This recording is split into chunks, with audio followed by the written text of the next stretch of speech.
જય હિન્દ, નમસ્કાર. આત્મનિર્માણ એકેડેમીમાં આપ સૌ મિત્રોનું હાર્દિક સ્વાગત છે.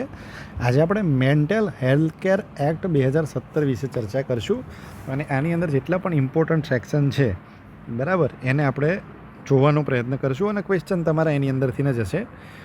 જો તમે હજી સુધી અમારા વોટ્સઅપ ગ્રુપમાં ન જોડાયા હોય તો જોડાઈ શકો છો. આ જે એક્ટ છે એ એક્ટ 2017ની અંદર તરીકે ઓળખાય છે. એક તો એ યાદ રાખ.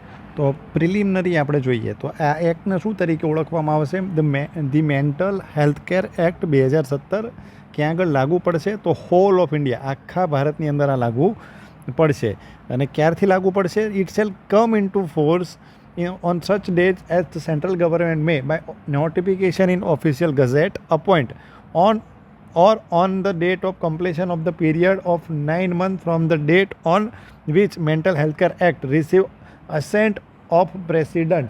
એટલે આની અંદર જો ડેટ નથી લખી પણ તમે યાદ રાખજો, આ જે મેન્ટલ હેલ્થ કેર એક્ટ છે એ ક્યારથી લાગુ પડેલો છે? તો 29 મે 2018થી લાગુ પડેલો છે 2017નો પણ 2018થી લાગુ પડેલો છે. તો આ બહુ મોસ્ટ ઇમ્પોર્ટન્ટ વસ્તુ છે, કદાચ પૂછાઈ શકે તો ધ્યાનમાં રાખજો. હવે આ એક્ટ છે ને એની અંદર આપણે આખો એક્ટ નથી કરવાનો. આની અંદર 129 જેટલા સેક્શન આપેલા છે, બધા કરવા જરૂરી નથી, પરંતુ જેલને લગતા જેટલા પણ પ્રિઝનને લગતા અથવા તો પ્રિઝનર્સને લગતા જેટલા પણ સેક્શન છે એ આપણે જોવાના છે અને ક્વેશ્ચન આપણો એની અંદરથી જ હશે. તો એમાં એક ડેફિનેશન આપેલી છે, પ્રિઝનર વિથ મેન્ટલ ઇલનેસ કોને કહેવાય? Means any person with mental illness who is under trial. A under trial પણ હોઈ શકે છે ઓર કન્વિક્ટેડ પણ હોઈ શકે છે of offence or detained in jail or prison, અને એને જેલમાં મોકલી દેવામાં જેલવાસ ભોગવતો હોય એવો વ્યક્તિ પણ હોઈ શકે છે. બરાબર. તો પ્રિઝનર વિથ મેન્ટલ ઇલનેસ કોને તરીકે ઓળખવામાં આવે છે? જો એ અંડર ટ્રાયલ હોય ને તો પણ એને પ્રિઝનર્સ વિથ મેન્ટલ ઇલનેસ તરીકે ઓળખવામાં આવશે. એવું નથી કે અંડર ટ્રાયલ છે તો એને પ્રિઝનર વિથ મેન્ટલ ઇલનેસ તરીકે ઓળખવામાં નહીં આવે.